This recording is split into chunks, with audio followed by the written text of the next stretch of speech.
Bienvenue pour ce premier event Cloud Est, donc qui est organisé par l'association Cloud France, qu'on a lancé maintenant il y a un peu plus d'un an et demi, Ypon et Smile. Et donc, je suis ravi qu'on arrive voilà à ce jour J où on lance Cloud Est à Lyon, et on est gentiment hébergé. On est une équipe de 4 personnes hébergées dans les locaux de Ypon à Lyon. Donc merci à eux. Alors, CloudFront, donc c'est une association qu'on a créée parce qu'on voulait créer des événements tech pour les techs, dédiés à toutes les technologies du cloud. Il n'y avait pas d'événements comme ça qui existaient en France. Et l'idée, c'est de ne pas faire cet événement à Paris, parce que souvent les événements sont à Paris, et de le faire en région. Et donc, on a découpé la France en 4 grandes régions, et on fait un événement par an par région. Donc, le dernier événement cette année, sur 2 jours, ça sera donc à l'Est. Et on est, nous, basés à Lyon, aujourd'hui donc et demain. Et le prochain sera Cloud Sud, qu'on va organiser début d'année prochaine. Je remercie nos sponsors, parce que ce type d'événement ne peut pas avoir lieu sans nos sponsors. Donc, d'une part, Ypon, qui est sponsor Platinum et qui les héberge aujourd'hui. Donc, Ypon qui va parler durant la keynote, qui va un petit peu se présenter et présenter le jeu concours qu'ils ont sur leur stand. Je tenais aussi à remercier fortement une très belle start-up et éditeur français, Artifact, qui développe une solution en mode SaaS pour piloter vos infrastructures dans le cloud, tout ce qu'on appelle le Digital Factory. Bien entendu, Smile, qui est présent et qui est cofondateur de Cloud France, qui est présent à tous les événements dont je fais partie. Et ça me permet de faire une transition sur Alterway, qui est sponsor aussi pour la deuxième fois, parce que la première fois c'était auprès de Cloud Sud, et qui récemment a été racheté par la société Smile. Donc ça s'est fait pendant qu'on organisait l'événement. Donc ils ont leur stand et nous aussi. Et donc, c'est une très belle société spécialisée dans l'open source, dans l'hébergement et dans le digital. Et je terminerai avec Quanta, qui est aussi une start-up française, un très bel éditeur, notamment dans la gestion de la performance dans le digital, et qui commence à être de plus en plus utilisé, de plus en plus connu. Donc, merci à tous nos sponsors. N'hésitez pas à passer sur leur stand, à discuter avec eux. C'est aussi l'occasion d'apprendre de nouvelles choses, de nouvelles technologies. Je vais laisser la main maintenant à Ypon. Merci encore de votre sponsor, et je te laisse la main. Merci bien, Cédric. Et je vais vous présenter rapidement Ypon. Donc, Ypon, on est un cabinet de conseil. Super. Ypon est un cabinet de conseil en nouvelles technologies. Donc, ça veut dire, par exemple, qu'on peut réaliser des transformations numériques, tout ce qui est numérisation et vers les nouvelles technologies comme le cloud, bien évidemment. Notre particularité, c'est qu'on est à l'international.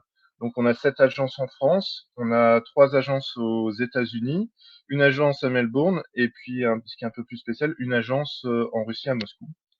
Actuellement, on est 500 collaborateurs, avec une forte ambition d'embaucher notre 1000e collaborateur en 2024, avec en gardant notre indépendance, c'est-à-dire qu'on réalise uniquement de la croissance organique. Donc voilà, ça passe plutôt par du recrutement. Est-ce que j'ai la possibilité? Est-ce que Cédric, tu peux me changer le slide, s'il te plaît? Je suis pas sûr d'avoir la main. Merci beaucoup. Aujourd'hui, je suis là aussi pour vous présenter une des practices de Ypon. On est découpé en plusieurs practices. C'est un découpage qui est plutôt communautaire que business unit, et on est là pour parler de la cloud et DevOps, bien évidemment. Le cloud qui est le sujet du jour. On est à peu près 80 consultants sur nos 7 agences françaises, avec un fort partenariat avec les différents cloud providers, mais pas que. On a aussi des partenariats avec des solutions qui sont cloud native et qui nous permettent d'aller vers le cloud plus facilement. Et on a également, en termes de chiffres, à peu près 150 certifications. On a un peu plus, je pense qu'on les a dépassées maintenant dans le cloud. Et puis, ça représente un peu plus de 60 projets avec pas mal de retours d'expérience. Et au niveau des retours d'expérience, on en a quelques-uns aujourd'hui au cloud Est. Et si vous souhaitez en savoir un peu plus, on est aussi sur le stand. Donc, n'hésitez pas à venir nous rencontrer. Ce sera avec un grand plaisir qu'on vous accueillera et qu'on pourra discuter des différents sujets du cloud. Je te laisse changer, Cédric. Merci beaucoup. Et comme l'a dit tout à l'heure Cédric, on vous propose un petit cloud game. Alors, qu'est-ce que c'est le cloud game? Je vais pas trop vous en dire parce qu'il faut garder un peu de suspense et que vous ayez envie de venir en savoir un peu plus sur notre stand. Mais en gros, on va vous proposer de monter une infrastructure cloud et la personne qui ira le plus loin dans un délai qui est prédéfini gagnera un splendide casque de virtualité de réalité virtuelle, pardon. Alors la photo est non contractuelle, hein. Ce sera pas celui sur la photo, mais l'idée effectivement c'est de vous proposer un petit challenge. Et si ça vous intéresse, venez nous voir sur notre stand. En tout cas, je vous remercie d'être aussi nombreux aujourd'hui et d'être venus nous rencontrer durant cet événement. Et je repasse la main à Cédric. Merci beaucoup. Merci Samuel, merci beaucoup. Alors, mais dis-moi, pourquoi vous offrez un casque virtuel? Vous croyez au métaverse? Et ben disons que effectivement c'est pour proposer quelque chose qui est aussi un peu dans le virtuel, parce qu'aujourd'hui on est encore dans une configuration de conférence virtuelle, et pour rester dans le thème, on vous propose un casque de réalité virtuelle. Peut-être que la prochaine conférence se fera avec un casque, on ne sait pas. Ok. Bon, en tout cas, moi, j'y crois beaucoup. À Noël dernier, j'ai acheté 2 casques, un pour mes enfants, un pour moi, un Oculus, c'est génial. Et voilà, je vous invite à tous à découvrir et à jouer à ce jeu concours. Merci encore, Ypon, et merci encore pour le sponsoring. Pour terminer cette petite intro, donc, comme les 2 derniers events, on a choisi de collaborer avec encore une belle start-up française qui est Work Adventure. Qui connaît un succès fulgurant, qui a créé la solution dans le cadre d'un hackathon interne chez eux, et qui, voilà, ils en ont fait une spin-off. Donc, on trouve que c'est un super outil, avec une approche un peu rétro gaming dans le graphisme, pour organiser comme ça des événements en ligne. Donc, merci à eux de nous mettre à disposition cette plateforme. Et puis Work Adventure recrute, donc je me permets aussi de faire passer le message. Ils cherchent à renforcer leurs équipes. On vous a mis, donc quand vous arrivez sur la plateforme, au centre, alors je ne sais pas si vous voyez ma souris, mais au centre, voilà, il y a 2 petites bornes d'information. Vous avez une petite doc, voilà, pour vous expliquer un petit peu les différentes fonctions que vous avez sur la plateforme. Tout en bas de la map, il y a un espace, silence, sur lequel vous pouvez vous mettre. Et puis sinon, vous pouvez discuter en one-to-one, jusqu'à 4 personnes, je crois, ensemble. Donc, j'espère que cette plateforme va vous plaire. Je voulais aussi vous présenter juste rapidement les salles. Donc, là, on est dans la salle de la keynote. Après, il y a 3 autres salles, 3 autres tracks. Donc, chaque track est numéroté, puis vous rentrez dedans et vous rentrez dans les conférences. Donc ça, c'était sur la plateforme. En termes de programme, alors je regarde mes 2 collègues qui sont à côté de moi. Qui veut parler un petit peu du programme? Bonjour à tous.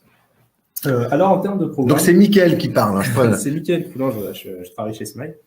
Donc, on a essayé de cibler des sujets qui étaient variés. Donc, on va parler pas mal des cloud providers. Donc, on va trouver du AWS, du Azure, du GCP.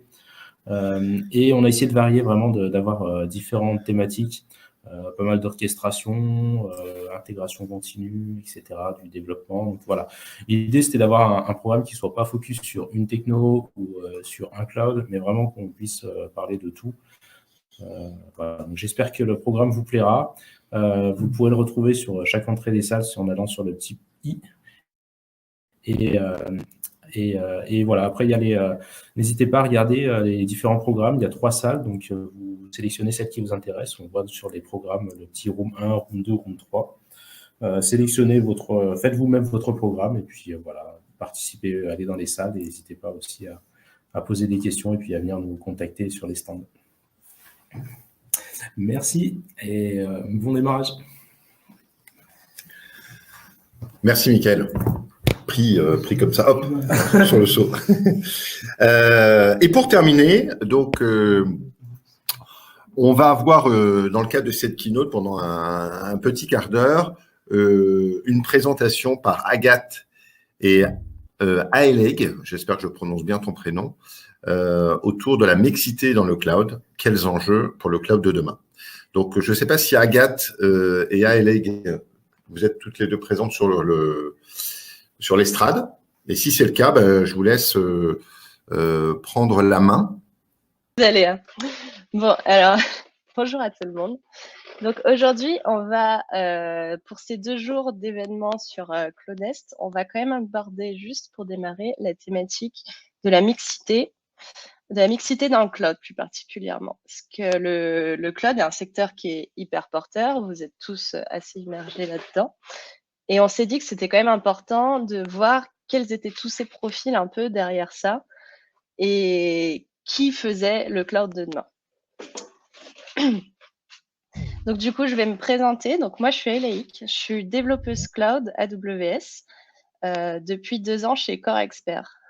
Je suis issue de la reconversion. Donc avant, j'étais cuisinière, rien à voir. Et voilà, j'ai voulu changer et j'ai trouvé le développement et plus particulièrement le cloud. Je l'ai rencontré en faisant des conférences et je me suis dit, waouh, c'est super chouette, on peut faire plein de choses, on est hyper indépendant en tant que développeur. Et donc, voilà comment je me suis retrouvée ici. Donc, normalement, je suis avec Agathe. Agathe qui est cofondatrice de l'association Elle Digital. Désolée. Bonjour à tous et à toutes. Merci beaucoup Anne-Cécile pour cette invitation. On est très heureux du coup d'introduire cette keynote surprise sur la mixité dans le cloud. On espère voilà, vous passer quelques petits messages sans langue de bois et on a la chance de pouvoir parler de ce sujet. Donc pour ma part, moi je suis consultante chez Keyman. Keyman, c'est un cabinet de chasse middle et top management en charge du pôle digital, sales, marketing et éducation. Et moi aussi, j'ai un parcours en reconversion. Ce qui est intéressant de vous dire, c'est qu'après 15 ans dans les médias, je me suis intéressée au digital et j'ai cofondé Elle Digital, qui est donc une association qui encourage les femmes à aller vers les métiers du numérique. Et pour ça, j'ai la chance aussi d'avoir collaboré avec Anne-Cécile et une centaine de bénévoles. Et on agit auprès des jeunes, auprès des femmes, auprès de chacun de vous. Et c'est aussi le message qu'on a envie de vous passer pour que vous puissiez partager votre passion et votre intérêt pour les métiers, pour encourager plus de femmes à aller vers les métiers du numérique. Puisque si on regarde quelques chiffres, on vous a préparé une petite slide à Elic. Ouais. C'est vraiment un sujet qui reste d'actualité et qui mérite qu'on le porte tous, puisque aujourd'hui, le constat, c'est que autant il y a beaucoup de femmes qui sont dans les métiers en prépa ou surtout et qui passent un bac scientifique, 48% de la population, les femmes représentent 48% de la population active et pourtant, elles ne sont que 8 à 17% dans les écoles d'ingénieurs. On ne parle pas des startups digitales où elles ne sont que 6% à être à la tête. Globalement, on a donc 27% de femmes dans le digital. Ce chiffre a beaucoup de mal à évoluer. Et ce qui est intéressant de dire aujourd'hui par rapport à notre thématique du cloud, c'est que plus on est dans des métiers tech, moins on a de femmes. On a 11% de femmes dans la cybersécurité, 6% de femmes développeuses. Donc, Elic, tu fais partie des très rares femmes et c'est chouette de pouvoir porter aussi ce flambeau. Et dans le cloud, on n'a que 9% de femmes. Donc, c'est aussi la démonstration que on a des choses à faire et c'est bien qu'on parle de ce sujet aujourd'hui. du coup, pour avancer, on a identifié quelques enjeux qu'on avait envie de partager avec vous, puisque finalement, vous l'avez vu, il y a un petit problème d'orientation des femmes vers le numérique. Donc, qu'est-ce qu'on peut faire par rapport à ça? Premier enjeu, comment encourager les jeunes femmes à s'orienter vers le numérique? Et pour ceux et celles qui n'ont pas cette chance d'avoir un environnement familial qui encourage à ces métiers-là, je peux vous témoigner de quelques actions que l'on peut faire chez Elle Digital pour encourager les jeunes. On a créé une commission éducation, on a réuni toutes les écoles du numérique, toutes ces nouvelles écoles qui forment aux métiers de demain et qui n'existaient pas encore il y a une quinzaine d'années. Et en réunissant tous ces jeunes étudiants et jeunes étudiantes, on est allé au contact à la fois de maternelle pour faire de la découverte un peu de la robotique. On est allé faire découvrir le code à des élèves en 6e. Et puis, cette année, il y aura une opération qui s'appelle 3.0 au moment de l'orientation, plutôt vers la 3e, pour faire témoigner de nouveau et partager cette bonne voie. Donc, on peut être tous acteurs de ce changement et c'est effectivement dès la plus jeune enfance que ça se joue. Enjeu numéro 2, on avait envie de témoigner grâce à l'expérience d'Aélic du fait que une fois qu'on entre dans ces écoles, ou même dans une entreprise et qu'on se retrouve seul parmi tous les développeurs en tant que femme, ou qu'on se retrouve seul dans une promo de 50 en école d'ingénieur, comment ne pas se décourager? Quelle est ton expérience? Donc voilà, je parlais des encadrants qui avaient un rôle assez important à jouer dans la prévention et dans le dialogue déjà, de base dans une école.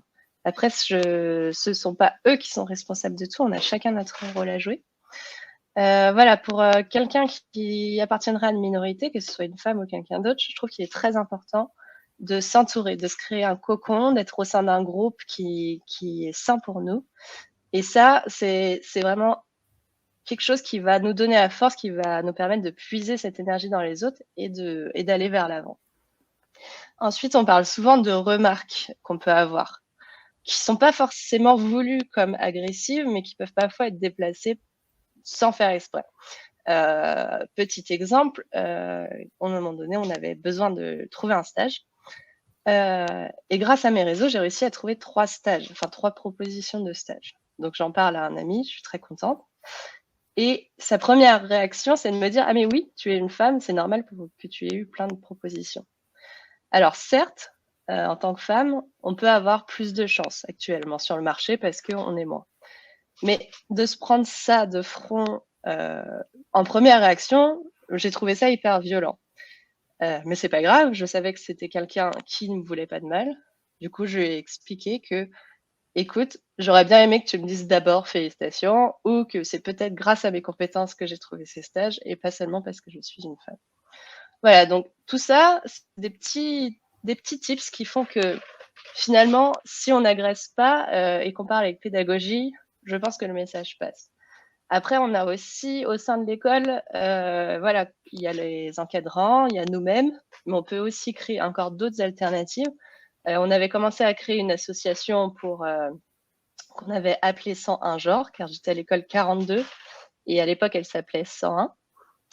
Et après, on est aussi allé à la rencontre d'autres associations. C'est comme ça qu'on a rencontré Elle Digital sur le territoire où en fait, on s'aperçoit qu'on a plein de soutien un petit peu partout et il faut aller piocher ce soutien dans toutes les associations. Voilà pour moi. Très bien. Le message qu'on a envie de faire passer aussi, autant avec ma casquette Elle Digital que chasseuse de tête dans le digital aussi, c'est que c'est bien la mixité qui fait la richesse dans les équipes. Et c'est pas un problème, c'est notre enjeu numéro 3, de s'orienter du coup vers le sujet des entreprises. Comment répondre aux besoins des entreprises? Les entreprises, elles seraient ravies d'embaucher plus de femmes. Il y a des besoins partout et on sait bien que c'est dans les équipes mixtes que la performance est meilleure. Donc, on agit collectivement sur ce public-là. Et grâce à toutes ces associations qui naissent en école et qui ensuite accompagnent aussi, on peut citer effectivement les Duchesses, on peut citer Objectif pour Emploi, Elle Digital, Girls in Web. On a heureusement de plus en plus d'acteurs qui font bouger les lignes et qui font bouger les mentalités pour tordre le cou aux stéréotypes et puis développer des rôles modèles. Quand on parle de rôles modèles, c'est pas seulement des femmes qui ont extrêmement bien réussi, mais c'est aussi des gens qui sont dans des métiers qu'on ne connaissait pas encore et qui peuvent inspirer nos jeunes filles. Alors, sur l'enjeu numéro 3, comment répondre aux besoins des entreprises? Il y a un dernier sujet qu'on voulait aborder avec vous, c'est celui de la reconversion professionnelle, puisque pour répondre aux besoins des entreprises en termes d'emploi. Soit on trouve des jeunes, soit on accompagne des femmes qui se reconvertissent. Et ça, c'est un vrai sujet qu'on porte aussi beaucoup chez Elle Digital avec une 3e promo de femmes. Où là, il s'agit de leur donner confiance, de définir un projet, de rencontrer les nouvelles écoles qui permettent de former aux différents métiers. Et donc, c'est un vrai accompagnement. De ton point de vue, toi, cette reconversion assez exceptionnelle de la pâtisserie au développement web, comment tu l'as vécu? Qu'est-ce que tu as envie d'en dire? Alors, moi, j'interviens pas mal dans les publics de reconversion pour leur dire déjà que c'est possible et que c'est une phase qui est assez compliquée, mais qui sont pas seuls. Voilà, au niveau entreprise, moi-même, j'essaye de trouver aussi d'autres femmes. C'est très difficile à recruter parce que tout simplement, on est peu. Donc, en ayant cette alerte-là, j'ai la chance d'être dans une entreprise qui me laisse pas mal d'espace pour ça et qui me soutient même. Avec une autre de mes collègues, on a mis en place un partenariat associatif avec l'association OPE, Objectif pour l'emploi, qui va lutter pour la mixité dans le numérique en partie. Et ce partenariat donc, a été signé de mon entreprise et de l'association. Et grâce à ça, on peut faire des ateliers, faire des témoignages, des présentations métiers, et ainsi comme toucher des publics qui seraient pas forcément tombés dans le numérique aussi facilement. Il y a aussi des réseaux qui s'organisent et j'aimerais parler moi d'un réseau qui m'a beaucoup aidé.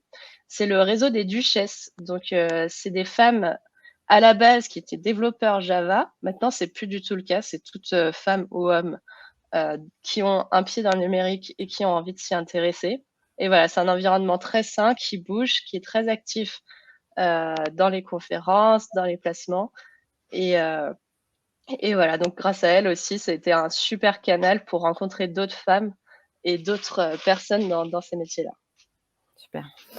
En conclusion, juste, on avait envie de vous partager avec vous une petite réflexion sur effectivement quel monde sera créé demain si 50% de l'humanité n'y participe pas. Il y a un vrai sujet dans le cloud. Vous avez vu que 9% de femmes et fatalement, du coup, des biais de genre qui peuvent se créer involontairement, évidemment. Et pour autant, c'est bien cette recherche de mixité et de collaboration conjointe qui fera la richesse de ce que vous allez tous créer. Donc, premier message, encouragez vos nièces, vos sœurs, vos cousines, toutes celles que vous pouvez connaître, vous, en tant que dans vos environnements, vous, messieurs, qui nous écoutez, pour encourager ces jeunes filles à découvrir vos métiers. Et puis, le mot de la fin pour Aélique, qu'est-ce que tu aurais envie de dire par rapport à ton vécu et ces messages qu'on pourrait apporter? Oui, donc moi, ce que j'avais envie de vous dire, surtout que le cloud et tous ces métiers, c'est un peu des métiers nouveaux dont on ne connaît pas. Je pense que c'est pour ça qu'on a encore des chiffres encore plus bas, d'ailleurs, dans le cloud computing par rapport au développement classique. Donc, parlez-en autour de vous. Alors, ce qu'il faut savoir, et ce que je mets souvent que je préviens souvent, il y a beaucoup d'entreprises ou d'écoles qui ont envie de mettre des actions en place et l'année prochaine avoir tout de suite un taux de femmes qui explose.